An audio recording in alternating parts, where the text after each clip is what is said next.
بسم اللہ الرحمن الرحیم۔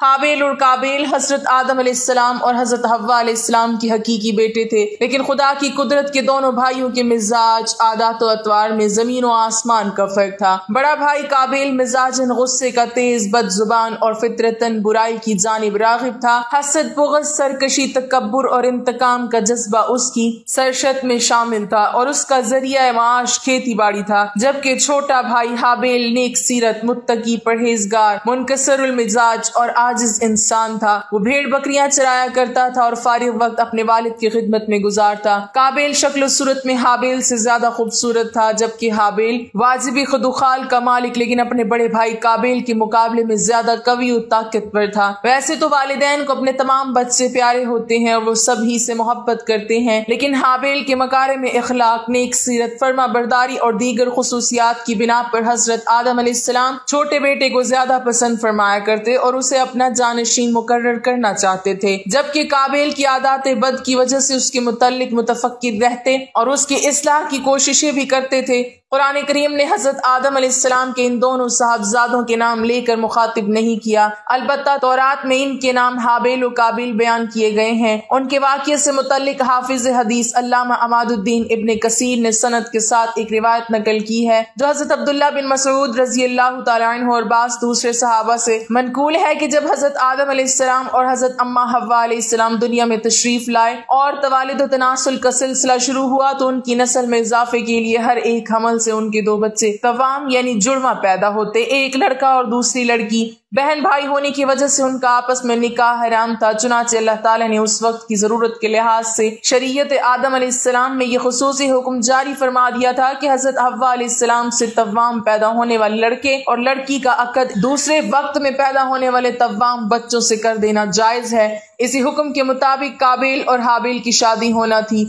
قابیل عمر میں بڑا تھا، اس کے ساتھ اس کی جو ہمشیرہ پیدا ہوئی وہ حابیل کے ساتھ پیدا ہونے والے ہمشیرہ سے بہت زیادہ حسین و خوب رو تھی۔ جب نکاح کا وقت آیا تو حسب حکم حابیل کے ساتھ پیدا ہونے والی ہمشیرہ قابیل کے حصے میں آئی، لیکن چونکہ وہ خوبصورت نہیں تھی چنانچہ قابیل نے اس سے شادی سے انکار کر دیا۔ وہ اپنی سگی ہمشیرہ سے شادی کا خواہش مند تھا۔ حضرت آدم علیہ السلام نے شرعی قاعدے کے موافق اسے قبول نہیں فرمایا اور قابیل کو اللہ کے حکم کے مطابق عمل کی تلقین کی، لیکن قابیل اپنی ضد سے باز نہ آیا۔ بڑا ہونے کی وجہ سے قابیل خود کو والد کا جانشین سمجھتا تھا، لیکن وہ حابیل کے تعلق سے والد کے خیالات سے واقف تھا۔ اب حسین و جمیل لڑکی سے حابیل کی شادی کے فیصلے نے اسے حابیل کا دشمن بنا دیا۔ حضرت آدم علیہ السلام نے جب دونوں بھائیوں کے درمیان یہ تنازع دیکھا تو رفع اختلاف کے لیے دونوں بھائیوں کے لیے یہ تجویز پیش کی کہ تم دونوں بارگاہ خداوندی میں اپنی اپنی قربانی پیش کرو، اللہ تعالیٰ تم دونوں میں سے جس کی قربانی قبول فرما لے گا اس لڑکی کی شادی اس سے کر دی جائے گی۔ حضرت آدم علیہ السلام کو اس بات کا یقین تھا کہ قربانی اس کی قبول ہوگی جس کا حق ہے، یعنی حابیل کی۔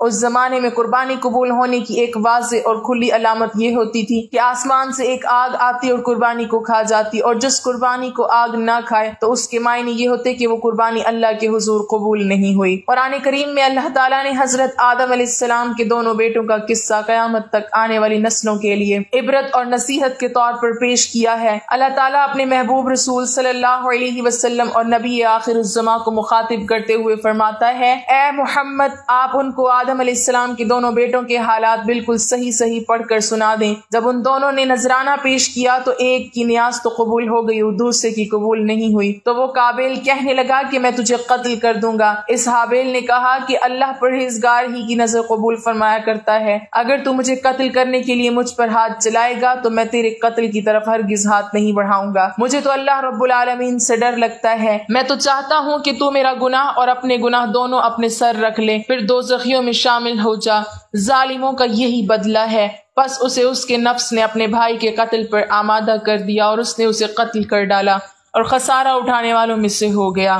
حضرت آدم علیہ السلام نے دونوں بھائیوں کو حکم دیا کہ وہ اللہ کے حضور قربانی پیش کریں۔ اس اثناء میں اللہ تعالیٰ نے حضرت آدم علیہ السلام کو حج کی ادائیگی کے لیے مکہ مکرمہ جانے کا حکم فرمایا۔ حضرت آدم علیہ السلام قابیل کی جانب سے متفکر تھے، چنانچہ حج کے سفر پر جانے سے پہلے آپ نے دونوں بیٹوں کو بلا کر نصیحت کی کہ بارگاہ خداوندی سے جو بھی فیصلہ آئے اسے دونوں بھائی بخوشی قبول کریں اور آپس میں مل جل کر رہیں۔ اس ہدایت و نصیحت کے بعد حضرت آدم علیہ السلام مکہ مکرمہ روانہ ہو گئے۔